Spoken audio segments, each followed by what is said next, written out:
Hello and welcome back. Today I have the case from the third round of the 2025 Road to Las Vegas series called I'm Just Wild About Harry.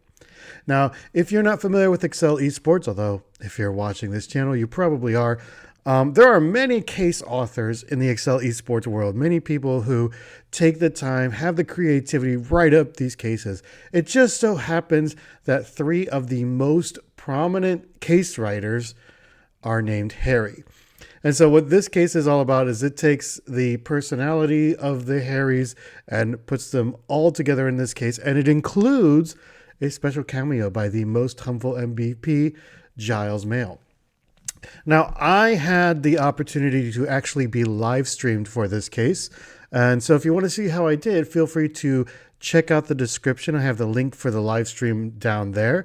So obviously I've seen this one before, but I wanted to do this video as a kind of walkthrough to show how I would solve it. There are already a few other walkthroughs out there, so you can take a look, compare strategies, compare functions, formulas, all that great kind of thing.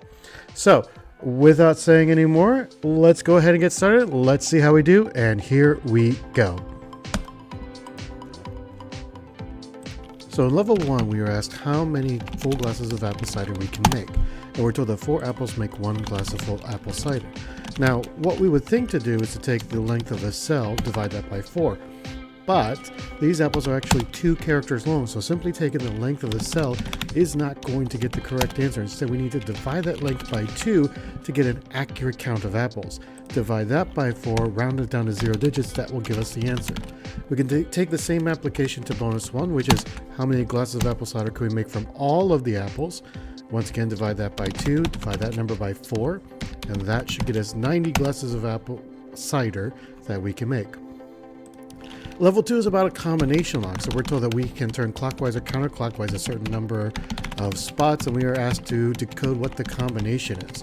So what I'm going to do is I'm going to split out these 3 turns, and then I'm going to find the arrows from these 3 turns, and then I'm going to find the values from those 3 arrows.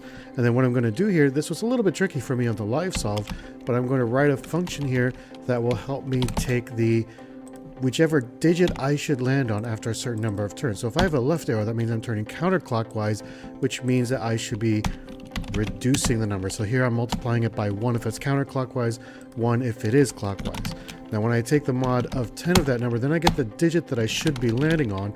I can copy that across, and then I'm going to use a biro concat function to apply this to all of the questions here, so that this one formula should be able to answer all the questions for level 2. Now for level 3, we are now bringing Harry Gross into the equation, which is a mathematic genius. Now on the live stream, I didn't even try this because it brought back bad memories of a simple case, which reminds you of the limitations that Excel has with the very large numbers. Excel will only show 15 digits of any super large number. So the trick is this is obviously going to be more than 15 digits, so how do we solve this? Well, here on this video, I'm going to practice my use of the reduce function. So the reduce function takes a starting value, it also takes an array. What you do is you write a formula so that every level in that array applies the formula to the value, and it keeps going and it keeps going and it keeps going. And the reduce function will show you the final result after doing all of the applications. Now by contrast, there's a similar formula called scan, which will then show you all of the results, but I only need the last one. Now you see, I'm not too familiar with reduce, so it's actually not coming up with the right answer at first. I'm thinking it might have something to do with the sequence, but then I go back and I decide, let's start the value, change the starting value a little bit. Let's see if that will get me the answer I'm looking for. Changing the starting value to 1 does get me the answer. Now, my array is basically taking the number 32 and repeating it 26 times. I'm just going to continue multiply, multiply, multiply. And that mod, I told it to only show me the final 5 digits, reduce anything beyond that. I'm going to try this reduce formula again for bonus 2, which is the last 10 digits of 42 factorial. In case you're not familiar, a factorial is basically 1 times 2 times 3 times 4, all the way down to 42. Now this mod, and then 1, the double star is a scientific notation. So 1 double star 10 means 1 times 10 to the 10th power, which should then only leave me with 10 digits. Now level 4 is taking this legend, splitting up all of the sentences and finding out where each sentence in this level is in this legend. So what I'm going to do is I'm going to do a text split with a full stop and a space after it. So that will split up all the sentences separately. I have to add another full stop at the end because that full stop was taken out with the text split, but then I have to change the final sentence to reduce the original full stop because now they're going to give me 2, if that makes sense. After doing all of that, I could do an XLOOKUP on this. Originally, my lookup value disappeared, but once I do the XLOOKUP value, then I will get the sentence number for all of the sentences there. Bonus 3 is add up the sentence numbers that weren't used in level 4. Now, on the live stream, I was so lost because I got level 4 completely correct, but I couldn't get this bonus correct. And the problem was I somehow accidentally added an extra sentence. So I actually added 35 to the correct answer, which means it was wrong. The way I'm going to do that is I'm going to count how many times each number shows up in my answers. That should give me either a 1 or a 0. 1 means it shows, 0 means it doesn't. I'm going to take 1 minus that value, which then gives me 1 if it didn't show up and 0 if it did. Now when I multiply these two columns together and add up the results, that is going to give the sum of all the numbers that were not used. Now level 5, we had 32 different people, all coincidentally starting with the letter H, and we were asked to solve a mystery based on what we know of the suspect. So each suspect, we had 5 items that the suspect either likes or did not like. And based on these 5, we had to figure out the name of the actual suspect. Now the tricky part, when I did this live stream, I actually didn't read the instructions. Surprise. But the instructions actually included the synonyms for when something is liked versus when something is not liked. So what I'm going to do is I'm going to see if the liked word shows up in that liked sentence. That means that the first items listed are the ones that the suspect likes, and the second item listed are the ones that the suspect didn't like. Some of the questions had these listed backwards, so it's important to identify which ones were likes and which ones were not likes. Now you see what I did was I took the sentence and split it up across the word, so a text split by space. And now what I'm going to do is the sentence with the word following, I'm going to take whatever's after the colon, which gives me the item that's liked. And then what I noticed that Harry did here, which was really nice, was there was no space between the items that were liked or disliked. So those items didn't get split when I split the sentences.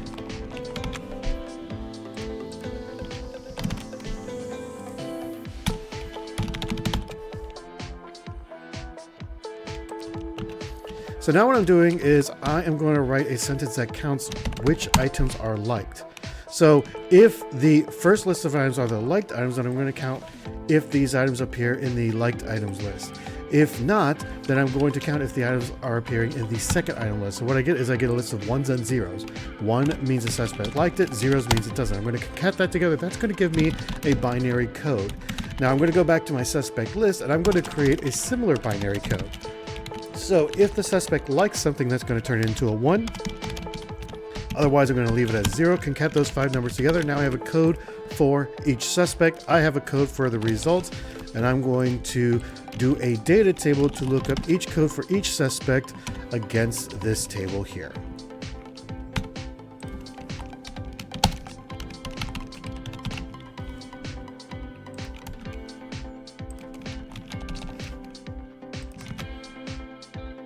There we go. That gets me all of the answers for level 5. Now I can move down to level 6. Level 6 was actually really easy for me. It was also quite fun. There were 20 AI written songs. We have the lyrics, and we have to find which lyric goes with which song. So the easy way for me to do this is I notice there's a pattern. There's a song number followed by the title. So what I'm going to do is I'm going to have Excel, if something starts with a song number, then bring the title across. Otherwise, copy the title from the row above. When I copy this formula and paste it down, now the title is linked up with each of the songs, and I can really do a very quick XLOOKUP against the lyric to find the song. Now, when I do this, there was a little bit of an error. I somehow included the answer indicators, which threw a circular reference, which made the calculation go wrong. I don't need to include the F column. That was basically the issue. I bring it back to the G column. All the answers now come up. Now I'm going to take a look at bonus 4, which asks on this tab, how many times does the word Harry or Harry's appear? Now this one is a quite common formula, which is you count how many times an instance of a certain character or word shows up. Normally we do characters. This time we did word. The only difference is that when you find out how many times a word shows up, you have to divide it by the length of that word, which I'm doing here. I copy and paste the formula down. I'm going to get how many times the word appears in each row, add them all up together, and I find that Harry appeared 106 times. Now on to level 7. Look at that. 21 points per question. This is you could call it the God level of the case. We are given a map, not uncommon. We are given a set of characters which can move in different directions. Now that is the new twist to this case. So what I'm going to do here, number one thing I'm always going to do is I'm going to create a copy of the map so that when I eventually screw it up, I still have the original. And I'm going to go ahead and bring in the case information for each question. So I'm going to bring in example 7. I'm going to look that up. I'm going to return the 4 values from that case. Another thing that I'm going to start to do is I'm going to bring in the headers for these items. So that way, when I'm looking at it on this sheet, I know exactly what I'm looking at for each one. So there we go. We're going to widen it so I can read everything. And then after I do that, I'm going to go ahead and bring over this table with all of the characters listed so that I know what is unique from each character, specifically the moves that is unique and whether they can go on water or not. Now I'm going to go ahead and delete everything on this map. This was a question that I asked before I solved the case was, can they run through the trees and everything? Yes, so the actual items on there is not relevant. Now, this map actually did not include row numbers and column headings, which is interesting. Oftentimes they do. So I'm going to add these in myself. So the row numbers are quite easy. I just count the number of rows. The columns, I have to do a little bit of a formula because there's more than 26 columns. So I can't just simply type A to Z. I have to actually pull up the column name from the address. So I have this formula which does that for me. I'm going to copy and paste values for all of these because, well, you're going to see with map cases, you really want to avoid the edges of the worksheet because that's where problems can happen.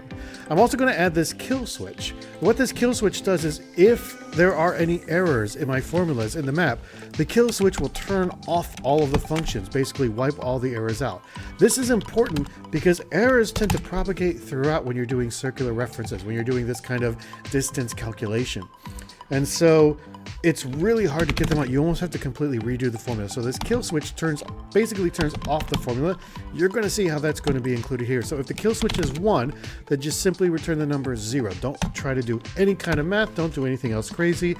That should take out any possible errors that would happen. Next thing we're going to do is I am going to identify my starting cell. So you see, to do that, I'm going to say if the starting cell has this address referring to my column and label rows, then turn that as to 1. And the case instructions said do not count the starting cell, so we're going to count that as a space of 0. Now what's also important are the directions the characters use, so I'm going to XLOOKUP that so I can refer to the same cell the whole time. And also we need to collect an item, and we don't have the address for that item. This is where, once again, I'm glad I have the original map. So I am going to flatten out this map, and you're going to see very quickly how to do that using a few functions. First, I'm going to find the column number for every cell on this map. So when I use this map function, that's basically saying take a function and apply it to every single cell. So it's going to give me the row number of every single cell. I do the same thing for column. Now I have the 2 values I need for the address. And when I put the entire map into a single column, that's going to bring out the values for each of those addresses. Now I have a way to look up an item and find the address of that item. So I'm going to go ahead and do that here. So now I've turned that item into a cell reference. So now I know where I start, where I go, and where I end. So I'm going to list these out here so that it's pretty clear for me the entire direction that we need to go. And now you're going to see a very long formula, but it's not very complicated. They actually showed this formula on the screen, and they made it seem like, I feel the commentators made it seem like that this was a very complex formula, but I think the logic actually makes sense, and I'm going to walk it through with you here. So when we typically do a distance formula within a map, what we do is we take the minimum of all the cells around us and add 1. At least all the cells that we can move from, and add 1 to those cells. Now with these characters, we have the slight wrinkle in that each character can only move certain directions. And so what I'm doing here is that for each cell around my target cell, I am going to see if they can move from that direction that we're coming from. So you see in this first line, I'm looking for the arrow that goes down and to the right. Now, this means that they can come from the cell up and to the left. So if they can, then I can use that cell. If not, I am going to include an arbitrarily large number, in this case 9,999, basically large enough so that it doesn't count this cell within the distance calculation. So I'm going to do this 8 times for all the 8 cells around. I'm going to look for a different arrow. I'm going to refer to a different cell. On the live stream, this didn't work for me. The only reason that it didn't work for me is that I can't do a string inside of a min calculation, which I thought was odd because when I did my World of Warcraft case or another case earlier, I did have strings and the min basically ignored those strings in the calculation. So I wasn't quite catching why that was working. But instead, if I just set 9,999, set it as a number, then the min calculation will work. So now what I'm going to do is I'm going to check across a few cells around. So first I get double number signs, which is scary. But when I put my mouse over, I see that it is a value of 1,000 because the character can't move there. I move up, and I do see that the distance calculation is running perfectly. So now I can basically copy this formula, and I'm going to paste it as a formula across the entire map. Pasting it as a formula is key so that it doesn't change the colors. Now I had an error, and that error said there was a lot of circular references. I don't have iterative calculations enabled. Now when I enable that, that's going to allow me to do math across cells, and now I get the distance from the starting cell to each cell on the map. Now there's one final wrinkle in that the distance on the water is calculated. That's okay for Howard the Duck, but that's not okay for all of the rest of the characters. So what I'm going to do is first I'm going to highlight all of the water cells. I'm going to do this by finding the water cells within this map, finding all of them, and then on this find and replace window, I can actually highlight all of those cells. So now all of the water cells are highlighted, and I am going to change this formula just very slightly. And I'm going to say, if the character is not Howard, then leave that cell as blank. When the cell is left as blank, it's not counted into the distance calculation. If it is Howard though, then it is going to show those numbers again. Now when I hold Control and press Enter, that applies this formula to all of the highlighted cells. So now all of the water cells have that condition, only show if Howard appears. Now next thing I'm going to do is I'm going to bring the row and column numbers back in for these cells because I don't want to do it indirect. There's going to already be a lot of calculations happening on this sheet. I want to do an XLOOKUP function instead, or an index function instead, so that I can get the distance on that cell into the map. So you see the distance from the start to the banana at AK9 is 51. But I also need the distance from the banana to the end cell. Now to do this, I'm going to create a second version of the map. Everything on this second version of the map is going to stay. My absolute references are proper and correct. The only difference is that I need to change the starting cell from Q20 to AK9. So the original starting cell is in BL9. I'm going to use a find and replace to change that. Now, originally when I opened it, it didn't let me select the format because I was actually working within the formula. When I get out of the formula, I go into this find and replace. Now I can change to clear the format. I don't want it to only apply to the water cells. I want it to apply to all of the cells. Now, when I replace, you're going to see a lot of these zeros. That means it's replacing within the formula. It hasn't done the iterative calculations yet. That's fine. That's telling me that this is working. We made 4,200 replacements. Nice. So now that that's all replaced, so now this map should show me the distance from the banana, which is located in AK9, and then we can then do this same index function to find out what is the distance to the target cell.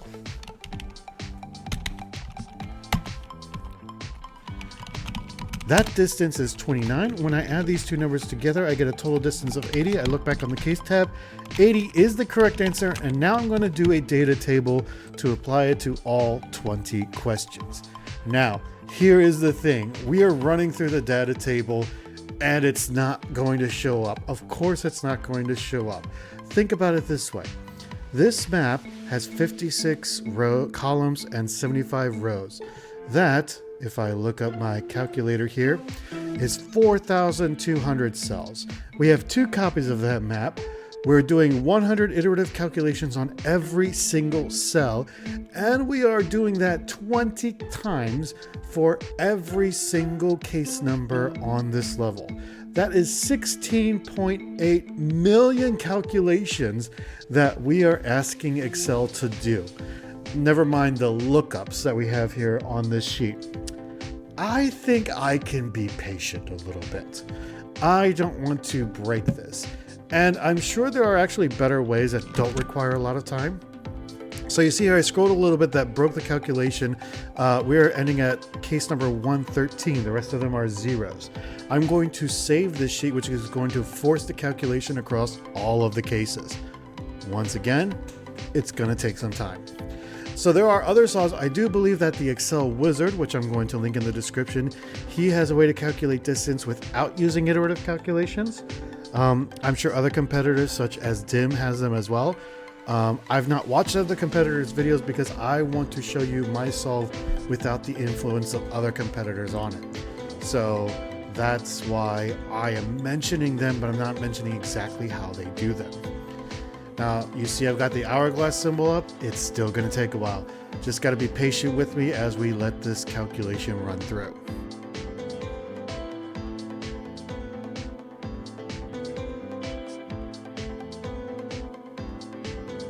I have mentioned a few times that my computer is not the best. I don't know if that's really affecting it. I mean, I'm sure that's affecting it a little bit, but I'm also trying to make sure that I don't crash Excel.